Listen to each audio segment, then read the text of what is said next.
kami mahasiswi Universitas Negeri Makassar, Fakultas Ilmu Keolahragaan dan Kesehatan, Program Studi Gizi Angkatan 2023.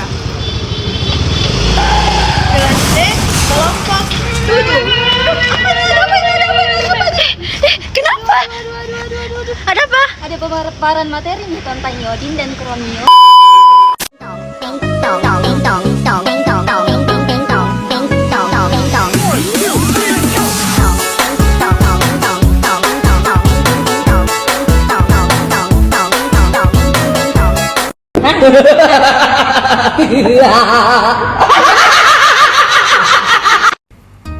Teman-teman, tahu nggak apa yang dimaksud dengan iodin dan kromio?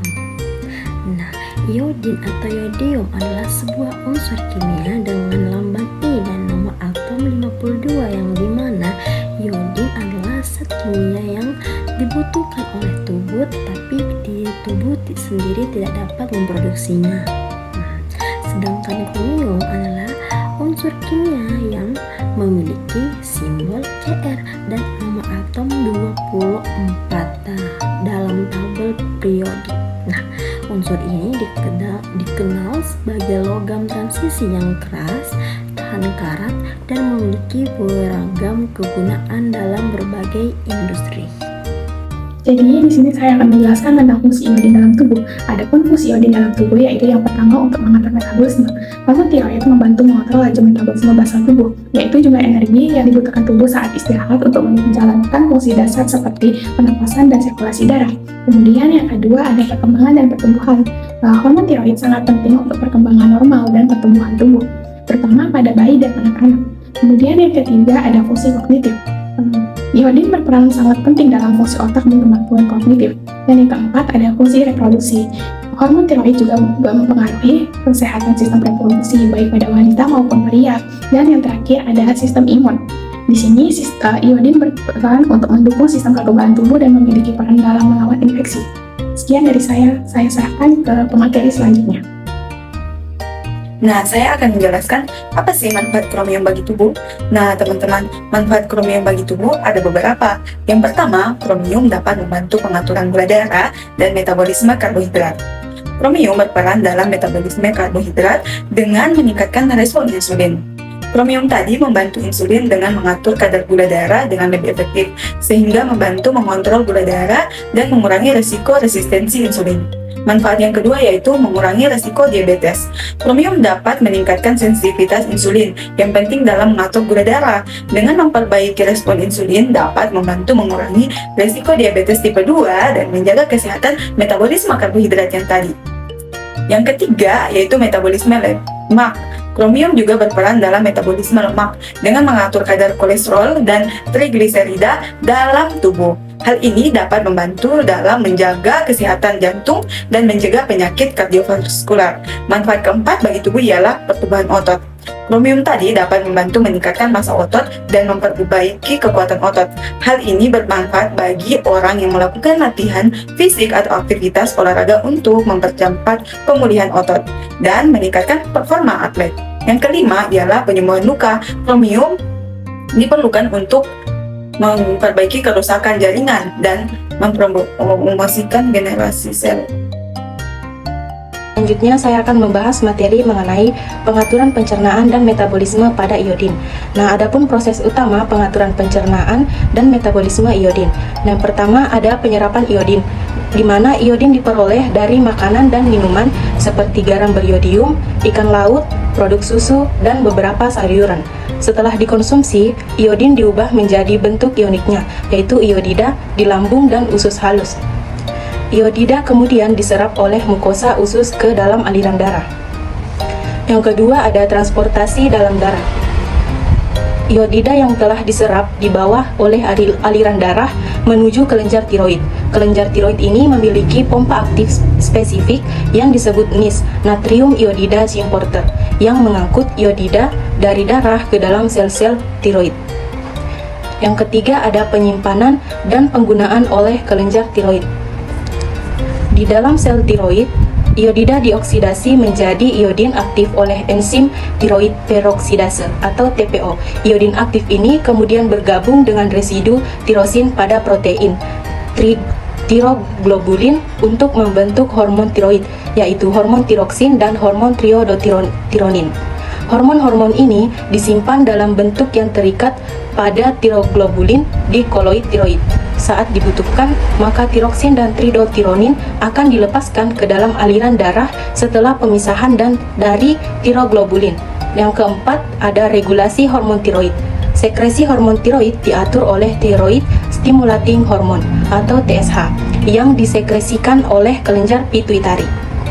Tingkat TSH diatur oleh kadar trioditorin dan tiroksin dalam darah melalui mekanisme umpan balik negatif. Jika kadar hormon tiroid rendah, maka sekresi TSH akan meningkat, dan begitupun sebaliknya.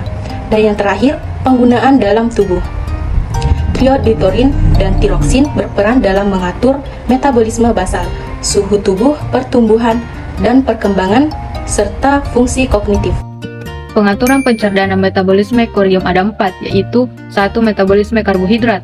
Korium membantu dalam metabolisme karbohidrat dengan meningkatkan respon insulin. Korium membantu insulin dalam membawa glukosa ke dalam sel-sel tubuh untuk digunakan sebagai energi, sehingga membantu menjaga kadar gula darah yang seimbang. 2. Yaitu resistensi insulin. Korium juga berperan dalam mengurangi resistensi insulin. Resistensi insulin terjadi ketika sel-sel tubuh tidak merespon insulin dengan baik, yang dapat menyebabkan peningkatan kadar gula darah dengan membantu meningkatkan sensitivitas insulin. Korium dapat membantu mengatasi resistensi insulin dan menjaga keseimbangan metabolisme karbohidrat. 3. Yaitu penurunan berat badan. Beberapa penelitian menunjukkan bahwa korium dapat membantu dalam penurunan berat badan dengan mengatur nafsu makan, metabolisme lemak, dan massa otot. Korium dapat membantu menekan nafsu makan dengan meningkatkan pembakaran lemak dan memperbaiki kekuatan otot, yang semuanya berkontribusi pada penurunan berat badan yang sehat. 4. Yaitu pencernaan. Meskipun hubungan langsung antara korium dan pencernaan belum sepenuhnya dipahami, korium yakini berperan dalam menjaga kesehatan sistem pencernaan dengan mengatur metabolisme dan lemak. Keseimbangan gula darah yang diatur oleh korium juga dapat mempengaruhi kesehatan usus dan penyerapan nutrisi. Selanjutnya, saya akan membahas tentang efek kelebihan dan kekurangan pada hormon iodin. Berikut adalah beberapa efek yang timbul akibat kelebihan iodin. Yang pertama adalah hipertiroidisme. Terlalu banyak iodin dapat menyebabkan kelenjar tiroid memproduksi terlalu banyak hormon tiroid yang mengarah pada kondisi hipertiroidisme. Gejala hipertiroidisme termasuk penurunan berat badan, detak jantung cepat atau tidak teratur, tremor, gugup, dan keringat berlebihan. Yang kedua adalah tiroiditis. Peradangan kelenjar tiroid atau tiroiditis juga dapat terjadi akibat asupan iodin yang berlebihan. Ini dapat menyebabkan rasa sakit dan pembengkakan di area leher. Yang ketiga yaitu gangguan pencernaan. Kelebihan iodin dapat menyebabkan masalah pencernaan seperti mual, muntah, dan diare. Yang keempat yaitu ruam kulit dan reaksi alergi. Beberapa orang mungkin mengalami ruam kulit atau reaksi alergi seperti gatal-gatal dan bengkak. Selanjutnya ada efek kekurangan dari iodin. Berikut adalah beberapa efek negatif dari kekurangan hormon iodin. Yang pertama yaitu gangguan perkembangan pada anak. Pada anak-anak, kekurangan iodin dapat menyebabkan keterlambatan perkembangan fisik dan mental.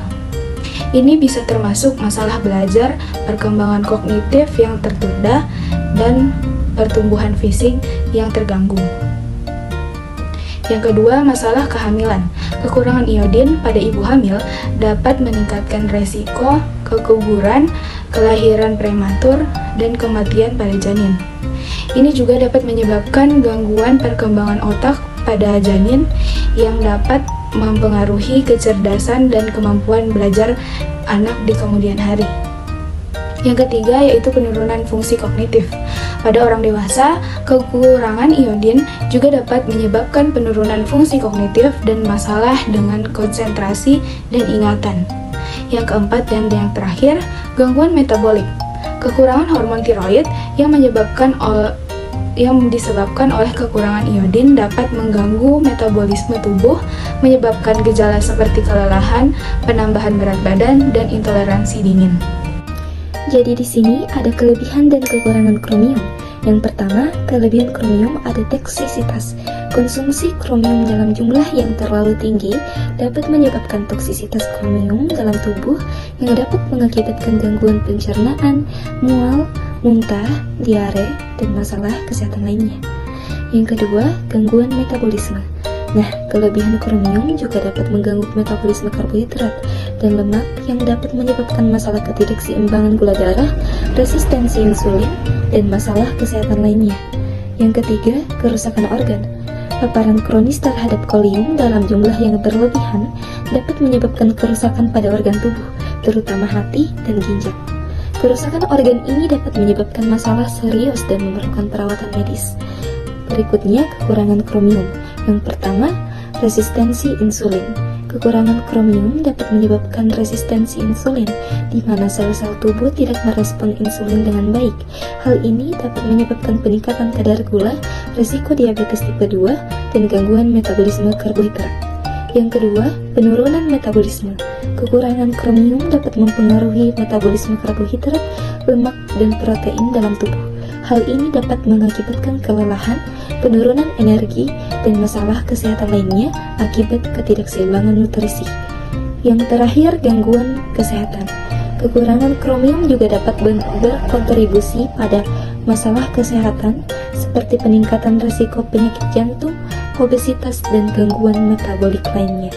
Kekurangan kromium dapat mempengaruhi kesehatan secara keseluruhan dan memerlukan suplementasi atau perubahan pola makan yang sesuai. Penting untuk menjaga keseimbangan asupan kromium dalam tubuh agar tidak mengalami kelebihan atau kekurangan. Konsultasikan dengan ahli gizi atau profesional kesehatan untuk mendapatkan informasi lebih lanjut tentang kebutuhan kromium dan cara menjaga keseimbangan nutrisi yang tepat.